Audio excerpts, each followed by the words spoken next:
Hello,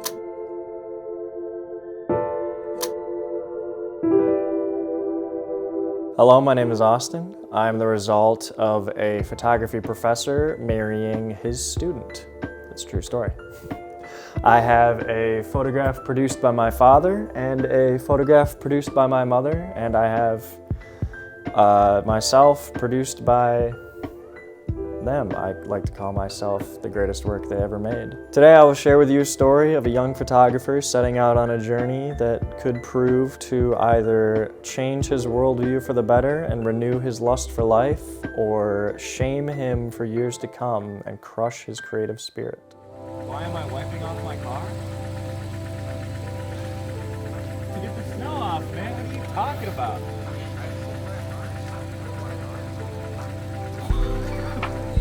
I'm brushing my teeth, man. We're braving the Michigan winter today to try out this bad boy from 1949, 50, 51 maybe, made in West Germany, whichever one was the US zone. So that's pretty cool. We were gonna head to the famed Grand Rapids fish ladder, a ladder for fish. I'm not joking. But my mom just called me and said that the Wienermobile is in town, so we're gonna go check that out. Oh, Wienermobile. No! Is it seriously not here? Please be in the parking lot. Look to the right. Just let my turn signal. No! Oh no! My mom is a liar. Look up, Google where Wienermobile is now. Wienermobile near me now. I'm on the highway just to get off here. Thank you, Google. I'm a little short. Ready? Look at that beautiful German engineering. So we're actually going to take a look at my tool belt here. I've got my laser tape measure. So hopefully, I don't know if it's gonna work. 20 feet. It's not really supposed to work in the daylight, but or like outside. It's kind of an indoor one, but now I need to go read the light in front of us. So we're gonna, this thing's also old. Minolta light meter, but you know, buying one is like $400. F16. I'm no pro. This is my first time shooting 120 film and not with a automatic shutter speed camera, so we'll see. Check this out. Here we go.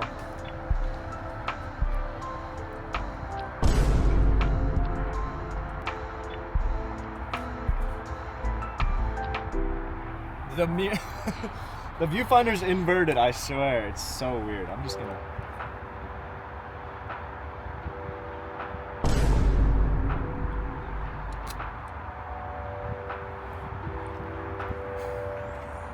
I was so excited. My first 120 photo. For being my first attempt at medium format photography with an entirely manual camera, I'd say I actually nailed it. Good exposure, good focus. I thought the frame was a little bit like wider, looking through the metal viewfinder that has very little parameters built into it. But I do wish I'd taken a step back or so, but I still think it turned out pretty nice. Now let's hopefully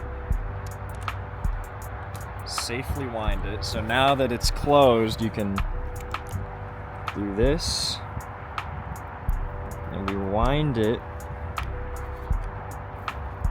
till we see, not Kodak, jeez, 2. There we go. This one's gonna be a little tricky because I want to take a photo down here. Show down here. I want to take a photo down here. A, it's really loud, and B, I can't get down there to do the light meter. 11-ish. probably safe to shoot everything here at 11 with the daylight and such.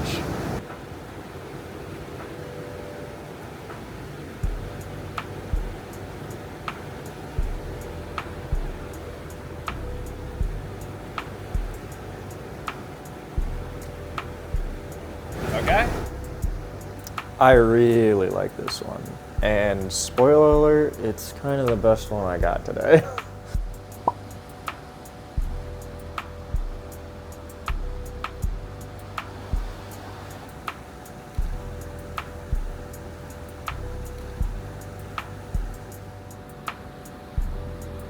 This thing is hard to crank. I also really like this one. This one shows off the softer qualities of the 70-year-old German lens. Since it's really old, it's not very sharp. It just kind of has a dreamier quality to it, I think.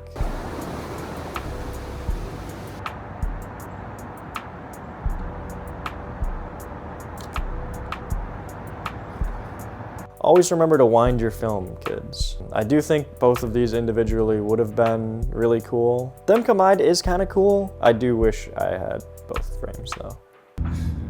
We're done with the fish ladder, so we're taking the sketchy road back out of here. Man, how do people use this? I can't. It's like it's inverted, so it's like when I move this way, the camera moves that.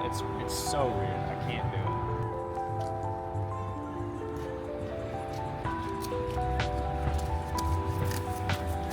This one is also a little soft, and probably soft because I was hand-holding it on a cold and windy day, not just because of the lens. But I kind of like this one because it does look old. It's an old building downtown, and it's an old camera, so they kind of go hand in hand to make it feel like an authentic old photo. All right, so we're at Millennium Park. It's a park nearby, and we're here to see the famed Universal Boardwalk. I think I delivered a catering lunch here once, and it was during COVID, so I was wearing a mask, and the woman who I was delivering to said I had beautiful eyes. It's a true story. That's all I know about this park, so here we go. Well, I'm trying to get a photo of these two dudes walking over there, so I'm not sure if they're gonna stand out through the foliage or not. They're kind of hidden. We're gonna be here for like an hour. This is another one that I really like. Although the two subjects are really small in the frame, you can distinctly pick them out of the background and the brush and stuff. It shows that patience truly is rewarding.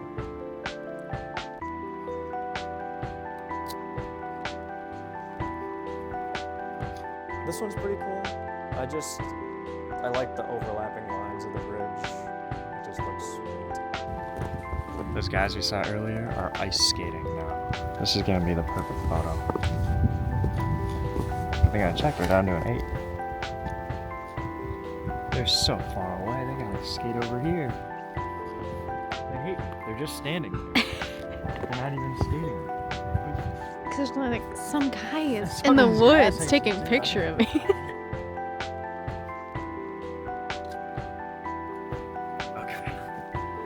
Oh, we gotta book it. This one is very soft, and the subjects are so far away. It's unfortunately not the best composition. This one turned out a bit better than the last ice skating dude shot. You can see the actions of the subject. It looks like they're throwing something, but I don't really know. Well, my lovely girlfriend wanted me insisted that I take a picture of this ice fisherman, but we were over there and it was really boring.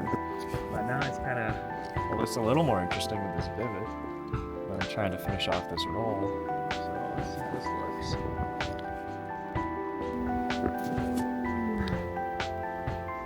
It's all about the crab walk.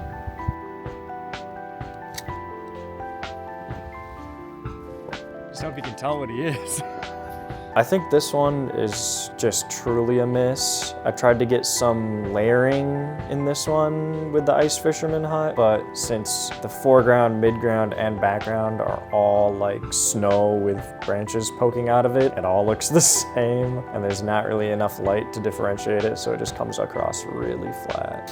I snapped this one super quick as we were walking out of the park, just kind of a hip shot, which I'm surprised that it turned out as pretty decent as it did. It's soft, but I think that kind of makes it look like an action shot. And you can't tell, but there is like a sled and a baby behind the two, which if you could tell would be like, make the photo like 10 times better, but oh well. Well, did it. Shot all 12. So, fingers crossed they turn out. I mean, it's kind of really cool that the camera's physically working, hopefully. Also, it's expired film, but it expired in like 2006, so it's not that expired, but I'm feeling good.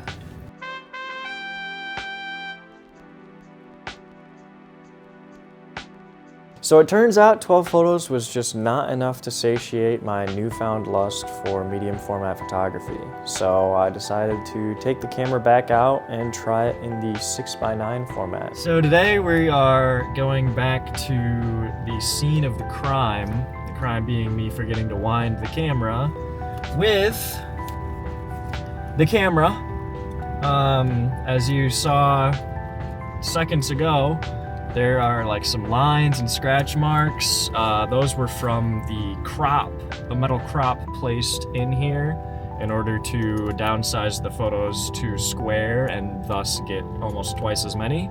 So I've taken that out. We are shooting 6x9, probably the least bang for your buck way to shoot 120 film. So all these photos are really high stakes. I'm waiting for the sky, which is like really nice over there, to shift over there and be nice again. The sun is coming out.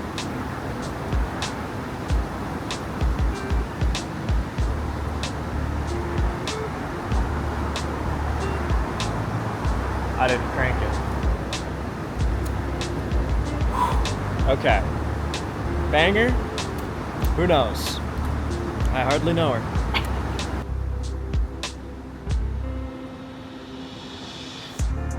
And this time I'm actually winding it.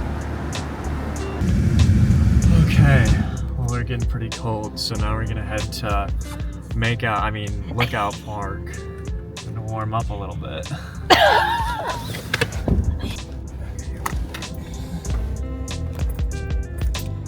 Ooh.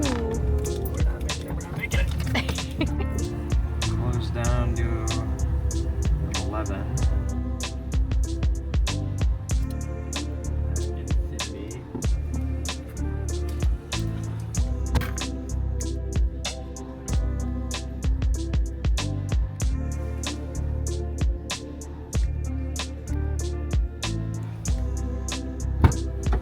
You did it already? Yeah. Wow, that was fast. I hope. Well, I was worried about those cars coming. Yeah. Suppose I could have waited, but oh well. Okay. Always remember to wind your film. This one does look kind of cool, and it makes me want to try more double exposures with this camera. I think that could turn out really cool, but maybe intentionally next time. It's not illegal to just drive backwards down the street, is it? I don't know. I don't really know the laws of backing Well, up. surely not as illegal as all these guys parking on the no parking sign.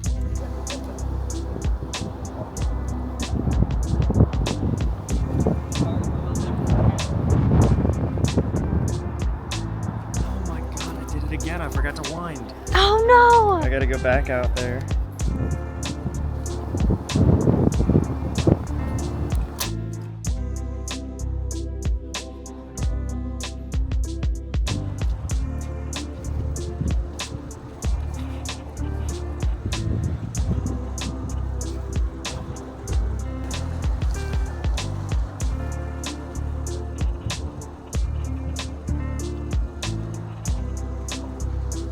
I think I forgot to adjust focus for this one, which was set to infinity instead of what it should have been, which was like 6 feet. But otherwise, I do like this one. It's simple but messy as well. And for accountability, I'm cranking my shit silly style. So we're gonna go to 8 and pray. F8 and pray.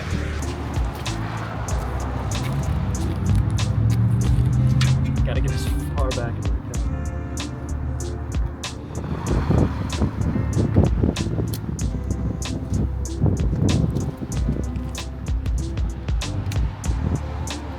This one didn't turn out as spectacular as my eyes made it out to be. It just wasn't a photo meant to be taken in black and white. Ooh.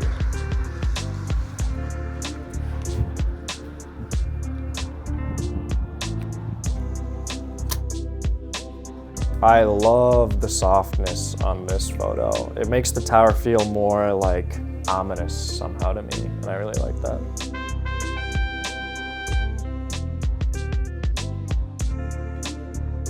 So it turns out manual photography requires a bit more attention than I initially anticipated. But that's pretty enjoyable. It's nice to, stop and think and actually, compose your photos, or at least pretend to compose them and press a button on the light meter. But I'm pretty impressed with myself that I was able to properly expose every photo, considering I've never really used a light meter outside of like twice in a class. But enough about my horn and its state of tooting. How about my bell and its state of dinging, or my subscribe button and its state of being clicked? Or my Instagram that desperately needs attention, or my self-esteem may fall to an entirely new level and not a high one. So did I earn a new lust for life? Did I cripple my creative spirit? That's for me to know and my therapist to find out in about 2 to 3 weeks when the letters finally reach her. You lower the camera just a hair. A hair, not a whole head. You never should ask me to do this. Okay, alright. You're gonna get fired. You're so gonna get fired. I'm gonna put the camera on Muffin. Don't make me laugh.